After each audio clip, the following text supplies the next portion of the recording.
Bom, estamos aqui de novo, né, na aba de vigas. A gente tinha lançado aqui os dados, copiado os dados do vão livre na planilha de laje, mas se vocês quiserem colocar manual também, vai aqui, ó, fizemos, beleza, né? A atenção aqui é em relação à seção, e você veja que tem uma viga aqui, ó, com viga 5, tá com uma base de 20 e a altura com 60, né? Isso aqui eu mudei porque quando você lança com uma base normal e com os dados de peso próprio, aqui ó, peso próprio da viga, aqui embaixo tem para uma seção 15 por 30, 15 por 40, 20 por 50, 20 por 60. Né? Tem isso aqui, tudo mais. Beleza. Quando a gente faz aqui teve um, eu não lembro qual, que a gente teve que verificar, tivemos que mudar. Mas beleza, tá aqui, foi importante para manter as IBOTs do plano, né? E quando a gente lança os dados aqui de pré-dimensionamento, vamos para o lado de dimensionamento. O primeiro ponto aqui é carga de laje ou telhado ou parede. Quilograma força por metro, clicar aqui na aba, você vai ver que ele tem uma referência B3, vamos ver. O vão livre vezes M18, que é aqui, ó, tem uma carga de alvenaria aplicada nele. Olha aqui, no ponto 2.1 aqui, ó, no tópico 2.1, quando a platibanda em cima de vigas, qual é a carga de revestimento de acordo com a NBR 6120 em km por metro, a alvenaria de meia vez, a altura da alvenaria versus o peso por metro quadrado da alvenaria. Então esse valor já trouxe da NBR, em meia vez, para o tijolo de pé, né, 1,7 km por metro. Então, estou multiplicando o vão livre, onde de acordo com... Estou fazendo a interpretação do dado que eu estou trazendo aqui, mas em algumas questões do projeto eu posso ter, onde está passando uma viga externa, uma platibanda, né, ou um pavimento superior, né. Esse aqui no caso, ó, isso é para platibanda, esse 1.7 é para platibanda. Meia vez, a altura da alvenaria, trouxe isso de um outro dado para platibanda, né. 1 metro de altura. Por exemplo, esse valor aqui, se é uma parede de 3 metros em cima de vocês, vocês podem colocar, por exemplo, multiplicar esse valor de 1.7, pode multiplicar 5 por 3, que daí vocês vão chegar no valor por quilograma por metro numa parede de 3 metros de altura. Aqui está aqui é uma platibanda de 1 metro. Tá? Então a gente multiplica esse valor, tá vendo como ele está marcado? Porque eu uso para várias fórmulas um valor que é fixo num outro ponto da tabela, que ele não está sequenciado na linha. Então para isso é bom que eu amarre o valor com o símbolo de cifrão, né? E aí tô somando essa carga com um dado que está vindo da aba de lajes, que é da X3, né? Provavelmente esse X3 deve ser o peso próprio da laje por...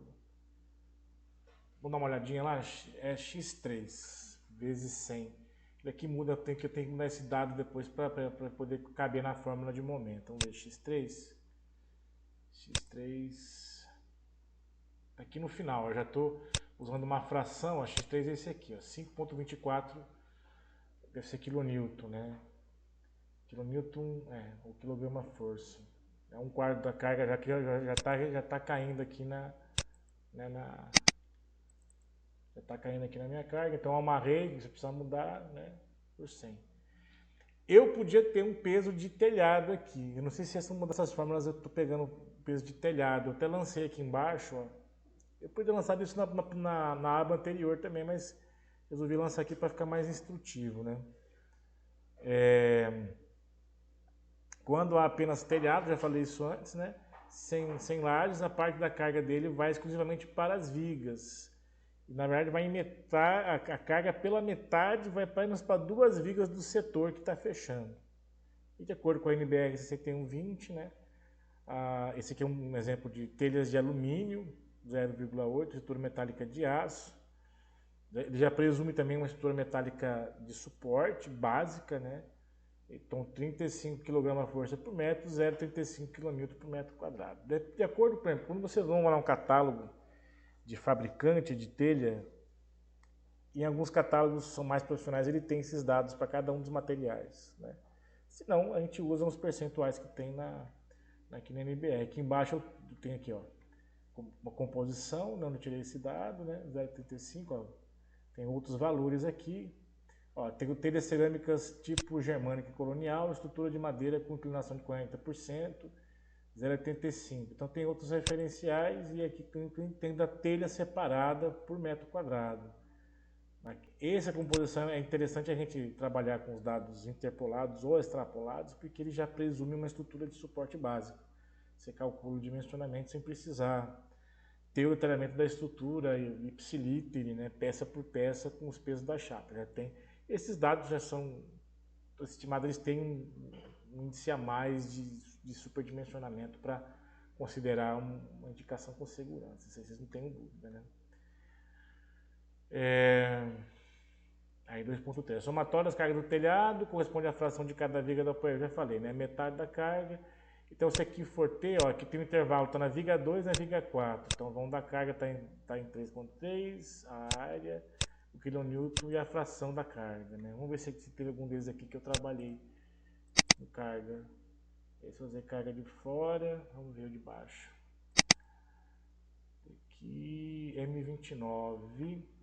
Aqui, ó, tá vendo? O segundo, 3,23, eu acrescentei uma carga de telhado de 2,3, uma fração de metade, né? Do 3,3 em função da área do telhado. Então, tem um acréscimo a mais, multiplicado por 100 por quilograma força por metro, né?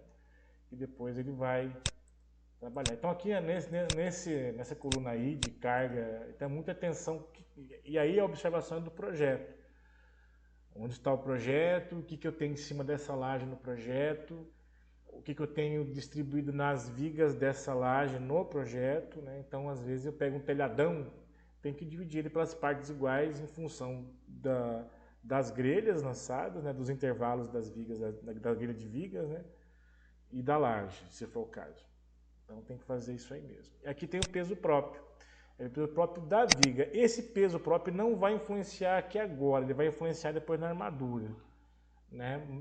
Mas a carga dele vai influenciar na hora que a gente for para a aba de pilares, né? Então, aqui está B3, que é o vão livre, H19, que é aqui, ó, pela seção aqui embaixo, ó, eu tenho aqui, ó, 150 kg por metro.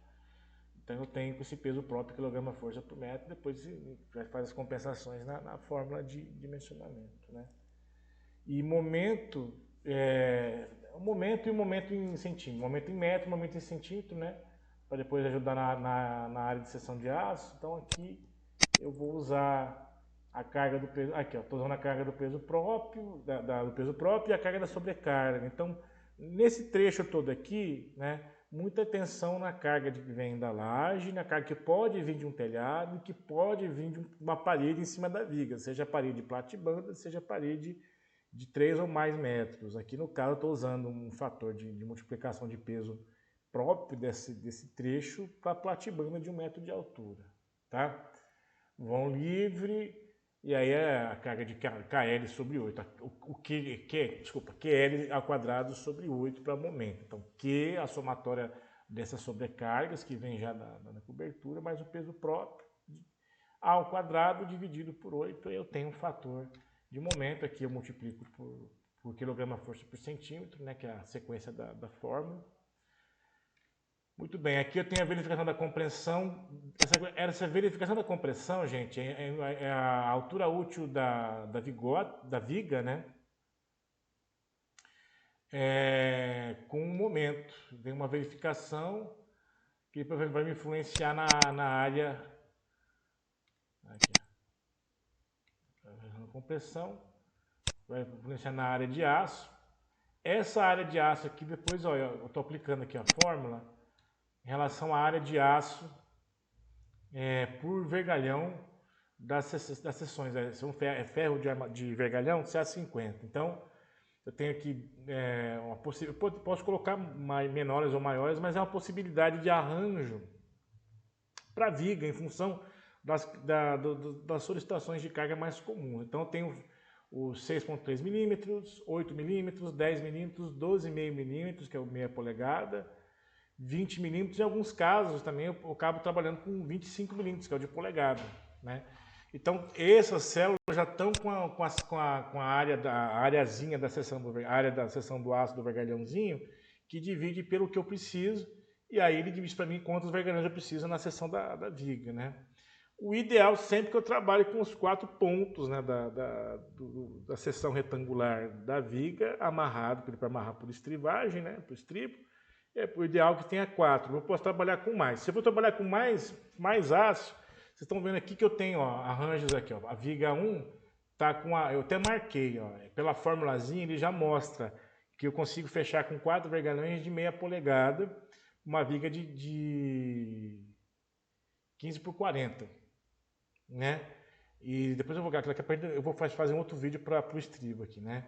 15 por 40. Então eu marquei, ó, beleza. Então eu tenho 4 ferros de 12,5. Eu tenho que, aí de baixo, na viga 2, que é uma viga de 15 por 30, eu trabalho com a bitola menor, que eu eventualmente vou tentar trabalhar equacionado com o que eu preciso de área de seção de aço, mas se sobra, sempre sobra para cima.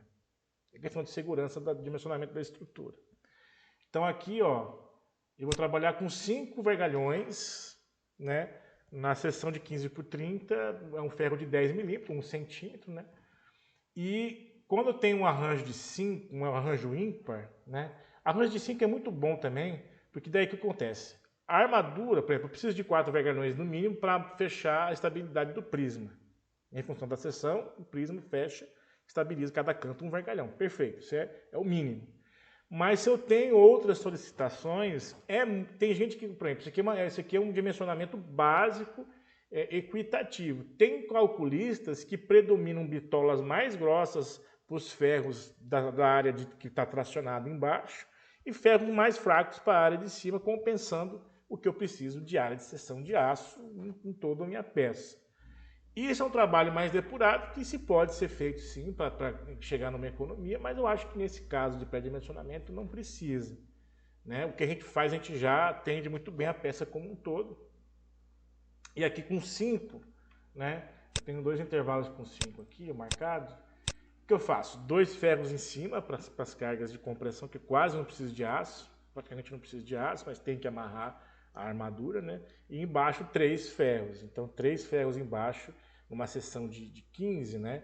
Eu vou ter um espaçamento interessante para que tenha o recobrimento satisfatório do concreto, né? Entre os vergalhões, né? E daí fecho e estou com a maior área de seção de aço, na onde eu preciso realmente para segurar a tração, que é embaixo. E depois vem a estribagem, né? Tem alguns casos aqui que eu lancei, isso veio de um outro projeto. Vocês vejam, qualquer uma das sessões, isso é um intervalo pequeno, ó. Aqui tem